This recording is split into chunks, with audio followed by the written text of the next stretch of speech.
बनवारी लाल सुबह सुबह ही अपने खेत पर पहुंच गया था।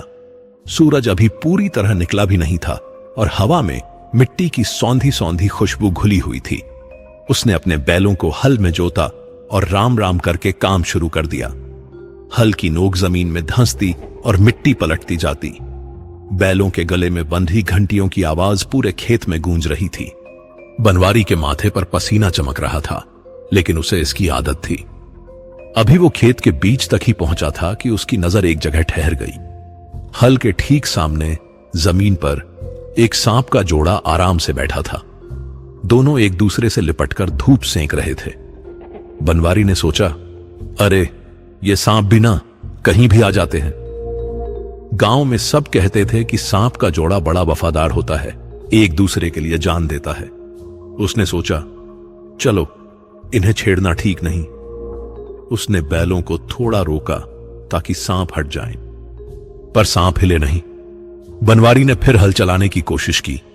सोचा शायद आवाज से डरकर भाग जाएंगे। बैलों ने कदम बढ़ाए, हल आगे बढ़ा। बनवारी की आंखें सांपों पर टिकी थीं। अचानक एक झटके के साथ हल का नुकीला हिस्सा नर सांप पर जा लगा। एक तेज फुफकार सुनाई दी और फिर सब शांत हो गया। बनवारी ने देखा नर सांप वहीं मिट्टी में तड़प रहा था। उसका शरीर शांत हो गया। बनवारी के हाथ पांव ठंडे पड़ गए। उसने जल्दी से बैलों को रोका।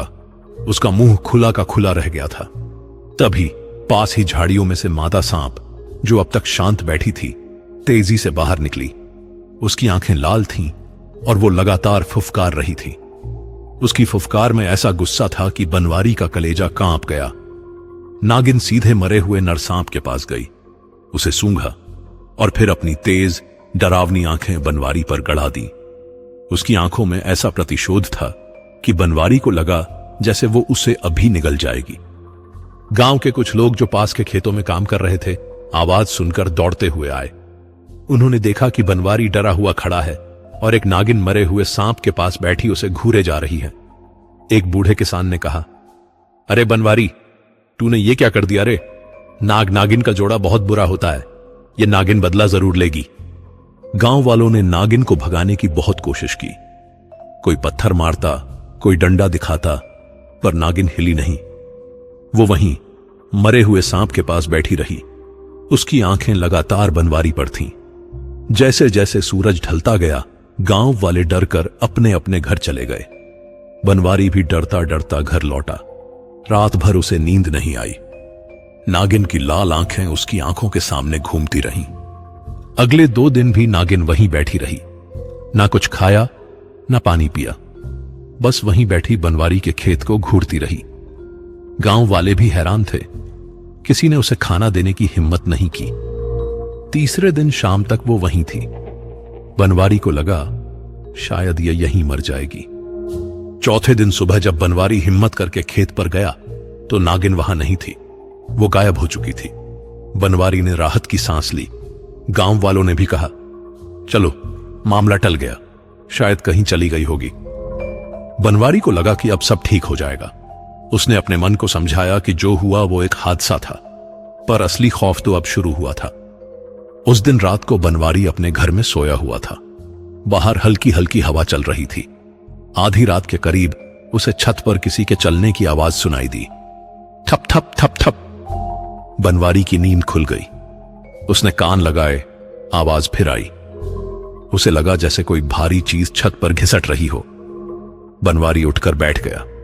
उसकी सांसें तेज हो गईं। उसने धीरे से अपनी बीवी को जगाया। सुनो, छत पर कोई है क्या? उसकी बीवी ने नींद में ही कहा, कौन होगा भला? चूहा होगा। पर बनवारी को पता था कि यह चूहे की आवाज नहीं थी, यह कुछ और ही था।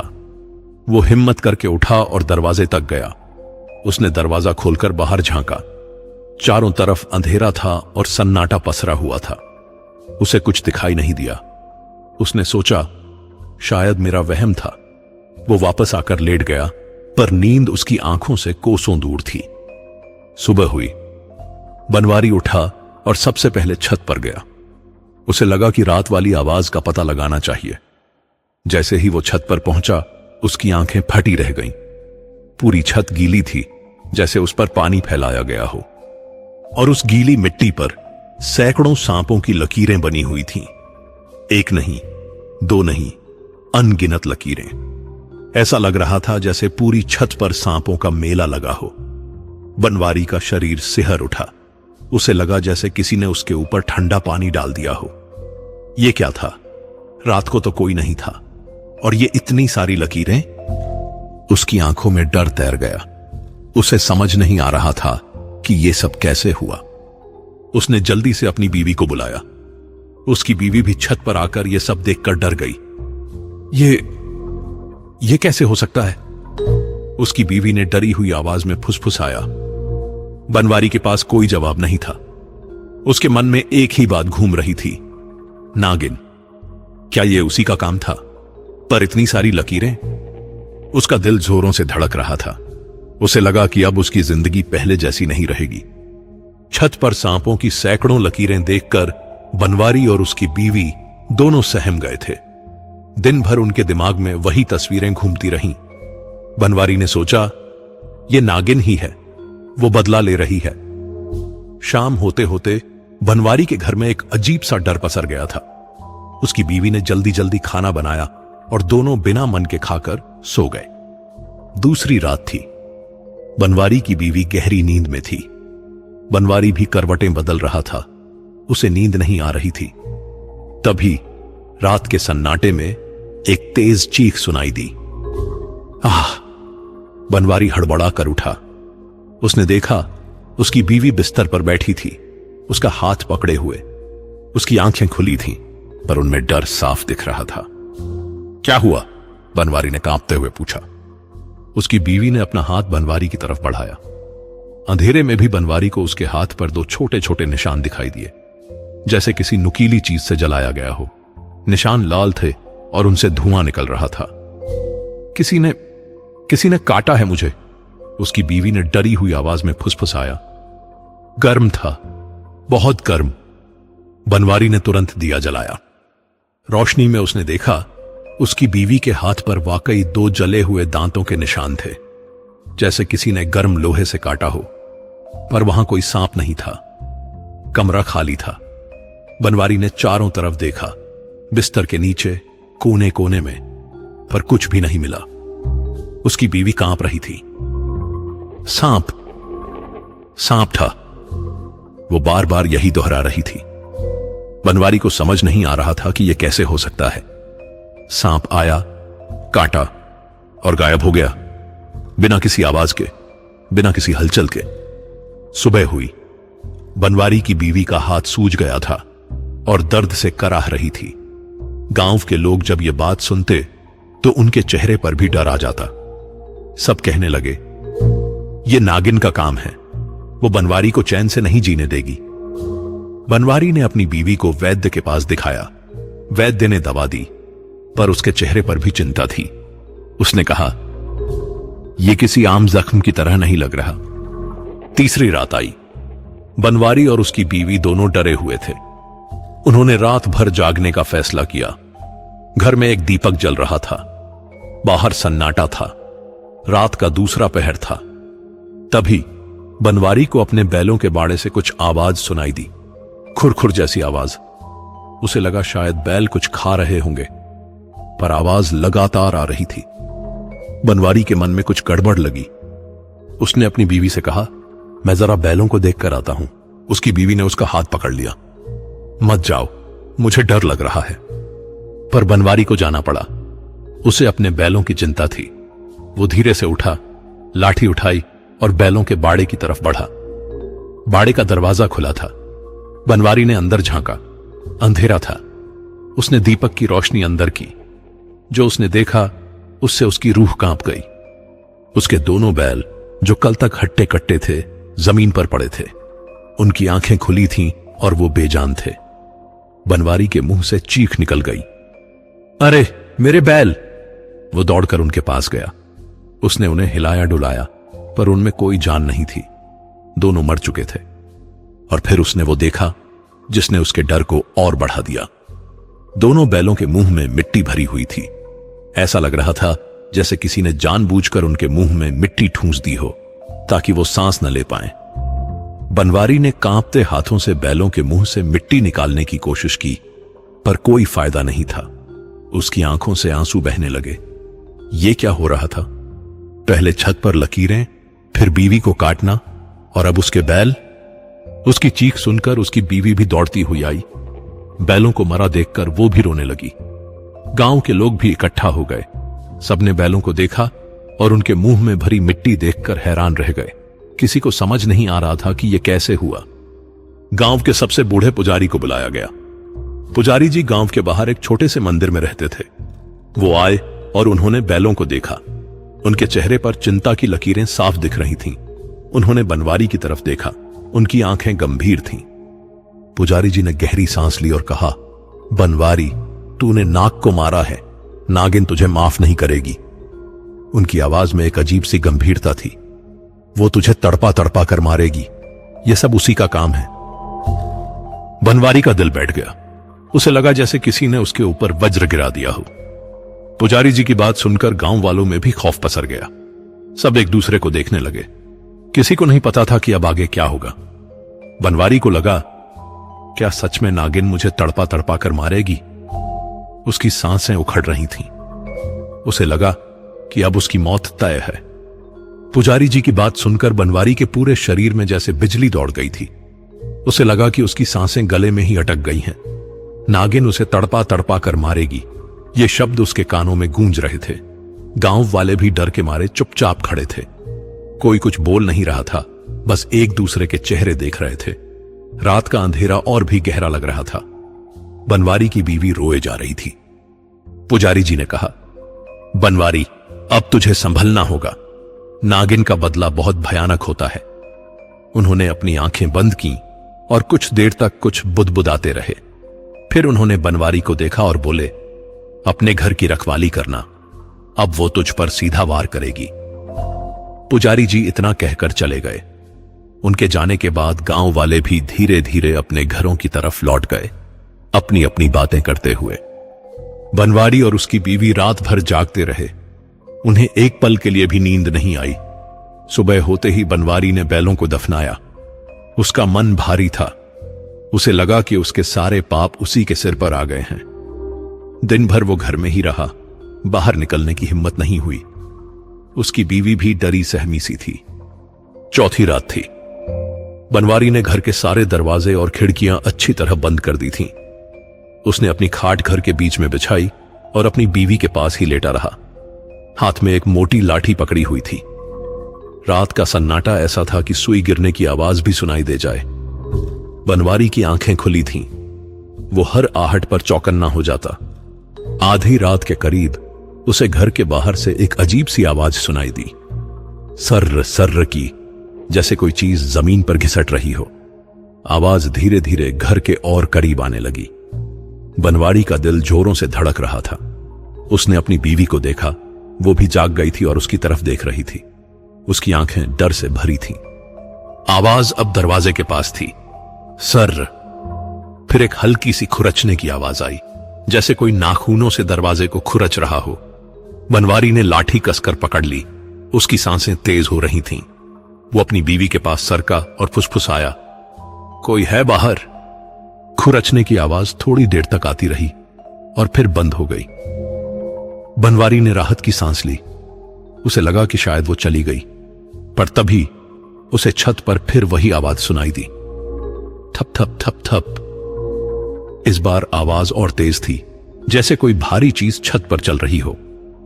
बनवारी ने ऊपर देखा। उसकी बीवी ने डर के मारे अपनी आंखें बंद कर ली। छत पर आवाज लगातार आती रही। फिर एक भयानक सी फुफकार सुनाई दी, इतनी तेज कि बनवारी के कान सुन्न हो गए। फुफकार ऐसी थी जैसे कोई विशालकाय सांप फुफकार रहा हो। आवाज सीधे छत के ऊपर से आ रही थी। बनवारी को लगा जैसे छत अभी टूटकर गिर जाएगी। उसके माथे पर पसीना आ गया। वो कांप रहा था। फुफकार कुछ देर बाद बंद हो गई। फिर सब शांत हो गया। बनवारी और उसकी बीवी दोनों डरे हुए थे। उन्होंने रात का बाकी हिस्सा जागकर ही बिताया। सुबह होते ही बनवारी ने हिम्मत करके छत पर जाकर देखा। इस बार कोई लकीरें नहीं थीं, पर छत पर कुछ जगह मिट्टी उखड़ी हुई थी, जैसे किसी ने जोर से कुछ रगड़ा हो। और हवा में एक अजीब सी तीखी गंध फैली हुई थी, जैसे किसी जहरीले जानवर की गंध हो। बनवारी को लगा कि वो गंध उसके फेफड़ों में घुस रही है। 5वीं रात। बनवारी ने अपने घर में और भी ज्यादा एहतियात बरती। उसने घर के चारों तरफ राख और हल्दी की एक मोटी लकीर खींच दी। गांव में लोग कहते थे कि ये चीजें बुरी शक्तियों को घर में आने से रोकती हैं। उसने अपने बच्चों को भी अपने पास ही सुलाया। रात का दूसरा पहर था। बनवारी को हल्की सी नींद आ गई थी। तभी उसके कानों में एक धीमी सी सरसराहट भरी आवाज सुनाई दी। सस सस सस, जैसे कोई उसके कान के पास फुसफुसा रहा हो। बनवारी की आंखें खुल गईं। उसने देखा उसकी बीवी और बच्चे गहरी नींद में थे। आवाज फिर आई, सस। इस बार आवाज और साफ थी, जैसे कोई सांप रेंग रहा हो। बनवारी ने धीरे से अपनी गर्दन घुमाई। कमरे में अंधेरा था, पर चांदनी की हल्की सी रोशनी खिड़की से अंदर आ रही थी। उस रोशनी में उसे अपनी खाट के पास जमीन पर कुछ काला सा हिलता हुआ दिखाई दिया। बनवारी की आंखें फटी रह गईं। वो एक सांप था, एक बहुत बड़ा काला सांप। वो धीरे धीरे उसकी खाट की तरफ बढ़ रहा था। बनवारी का दिल मुंह को आ गया। उसकी सांसें रुक सी गईं। वो हिल भी नहीं पा रहा था। सांप धीरे धीरे उसकी खाट के पास आया और फिर ऊपर चढ़ने लगा। बनवारी ने देखा सांप की आंखें चमक रही थीं। वो सीधे उसकी तरफ देख रहा था। बनवारी को लगा कि ये वही नागिन है। सांप अब उसकी छाती के पास था। बनवारी को उसकी ठंडी चिकनी चमड़ी महसूस हुई। उसे लगा जैसे उसकी जान अभी निकल जाएगी। सांप ने अपना फन उठाया और बनवारी के चेहरे के पास ले आया। बनवारी को सांप की सांसें अपने चेहरे पर महसूस हुईं। उसकी आंखों में डर साफ दिख रहा था। वो कांप रहा था। सांप ने एक धीमी सी फुफकार भरी। बनवारी को लगा कि अब उसकी मौत निश्चित है। सांप ने अपना फन थोड़ा और ऊपर उठाया, जैसे कुछ देख रहा हो। फिर अचानक सांप धीरे धीरे नीचे उतरने लगा। बनवारी ने राहत की सांस ली। सांप खाट से नीचे उतरा और धीरे धीरे दरवाजे की तरफ रेंगने लगा। बनवारी ने अपनी आंखें बंद कर ली। उसे लगा कि वो बच गया, पर तभी सांप दरवाजे के पास रुका और एक बार फिर मुड़कर बनवारी की तरफ देखा। उसकी आंखें चमक रही थीं। फिर वो धीरे से दरवाजे के नीचे से खिसक गया और गायब हो गया। बनवारी ने अपनी आंखें खोली। उसका पूरा शरीर पसीने से भीगा हुआ था। उसे लगा कि वो एक भयानक सपने में था, पर यह सपना नहीं था। सुबह हुई। बनवारी ने किसी को कुछ नहीं बताया। उसे लगा कि कोई उसकी बात पर विश्वास नहीं करेगा, पर उसके मन में एक ही बात थी, नागिन उसे तड़पा तड़पा कर मारेगी। 7वें दिन की सुबह आ गई थी।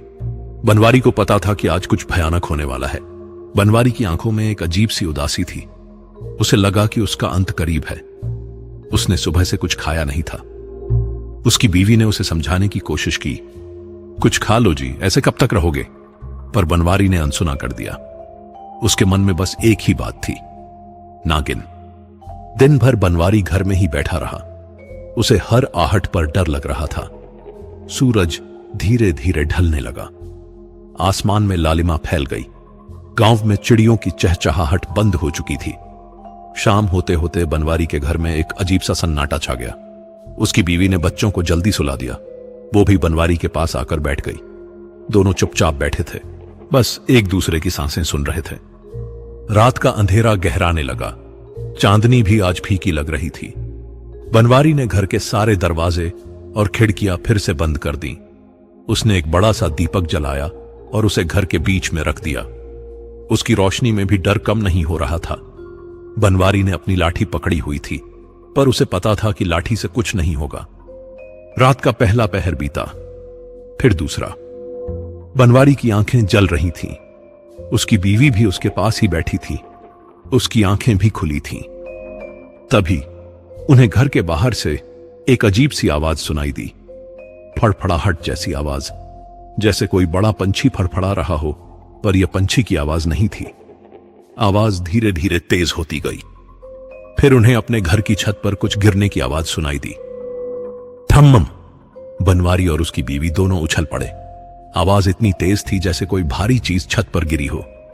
उसके बाद छत पर वही सर्र सर्र की आवाज आने लगी जो उन्होंने चौथी रात को सुनी थी। इस बार आवाज और भी तेज और डरावनी थी, जैसे कोई बहुत बड़ा सांप छत पर रेंग रहा हो। बनवारी का दिल जोरों से धड़क रहा था, उसकी सांसें उखड़ रही थीं। उसकी बीवी ने डर के मारे बनवारी का हाथ कसकर पकड़ लिया। आवाज अब सीधे उनके ऊपर से आ रही थी। फिर उन्हें छत से कुछ टपकने की आवाज सुनाई दी। टप टप। बनवारी ने ऊपर देखा। दीपक की रोशनी में उसे छत से कुछ काला काला टपकता हुआ दिखाई दिया। वो पानी नहीं था, वो कुछ और ही था।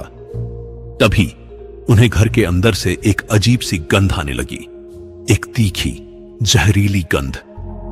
ऐसी गंध जो उन्होंने पहले कभी महसूस नहीं की थी। गंध इतनी तेज थी कि उनके फेफड़ों में जलन होने लगी। बनवारी को लगा जैसे उसका गला सूख रहा हो। उसकी बीवी खांसने लगी।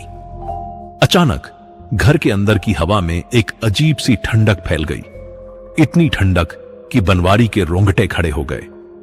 दीपक की लौ कांपने लगी। फिर बिना किसी आवाज के घर के एक कोने में एक काली परछाई दिखाई दी। परछाई धीरे धीरे बड़ी होती गई। बनवारी ने देखा वो एक सांप था, एक बहुत बड़ा काला सांप। उसकी आंखें लाल थीं और उनमें आग चमक रही थी। वो वही नागिन थी। नागिन धीरे धीरे उनकी तरफ बढ़ने लगी। उसकी चाल में एक अजीब सी फुर्ती थी। बनवारी और उसकी बीवी दोनों हिल भी नहीं पा रहे थे। उनकी आंखें नागिन पर टिकी थीं। नागिन उनके और करीब आई। उसकी फुफकार अब सुनाई नहीं दे रही थी, पर उसकी मौजूदगी से ही पूरा कमरा कांप रहा था। अचानक नागिन ने अपना फन उठाया, इतना ऊंचा कि वो छत तक पहुंच गया। उसकी आंखें सीधे बनवारी पर थीं। बनवारी का चेहरा पीला पड़ गया था। उसकी सांसें पूरी तरह रुक चुकी थीं। उसे लगा कि अब उसका अंत आ गया है। तभी घर के अंदर से आग की लपटें उठने लगीं, पहले हल्की फिर तेज। आग इतनी तेजी से फैली कि बनवारी और उसकी बीवी को समझने का मौका ही नहीं मिला। चारों तरफ धुआं भर गया। बनवारी की बीवी चीखने लगी, आग आग लग गई। बनवारी ने अपनी बीवी और बच्चों को बचाने की कोशिश की, पर आग इतनी तेजी से फैल रही थी कि उन्हें बाहर निकलने का रास्ता ही नहीं मिला। घर के अंदर से बनवारी की भयानक चीखें आने लगीं, बचाओ बचाओ। उसकी आवाज दर्द से भरी थी। गांव के लोग चीखें सुनकर दौड़ते हुए आए। उन्होंने देखा कि बनवारी के घर में आग लगी हुई है और अंदर से भयानक चीखें आ रही हैं। गांव वालों ने दरवाजा तोड़ने की कोशिश की। लकड़ी का दरवाजा जल रहा था। बड़ी मुश्किल से उन्होंने दरवाजा तोड़ा। अंदर का नजारा देखकर उनकी आंखें फटी रह गईं। बनवारी जमीन पर पड़ा था। उसका शरीर जल रहा था। वो पूरी तरह से जल चुका था। पर सबसे चौंकाने वाली बात यह थी कि उसके शरीर पर सैकड़ों सांपों की लकीरें बनी हुई थीं। ऐसी लकीरें जो किसी ने पहले कभी नहीं देखी थीं। ऐसा लग रहा था जैसे अनगिनत सांपों ने उसके शरीर पर रेंग रेंग कर निशान बना दिए हों। और उसकी आंखें ऐसे बाहर निकली हुई थीं जैसे उसने अपनी मौत से ठीक पहले कुछ भयानक देख लिया हो। उसके चेहरे पर डर और दर्द साफ दिख रहा था। गांव वाले पीछे हट गए। किसी ने हिम्मत नहीं की कि बनवारी के पास जाए। आग धीरे धीरे बुझ गई। गांव वाले कहते हैं कि उस रात नागिन वापस आई थी। उसने अपने प्रेमी की मौत का बदला ले लिया था। वो नागिन जिसने 3 दिन तक अपने मरे हुए प्रेमी के पास बैठकर इंतजार किया था, उसने बनवारी को तड़पा तड़पा कर मारा था।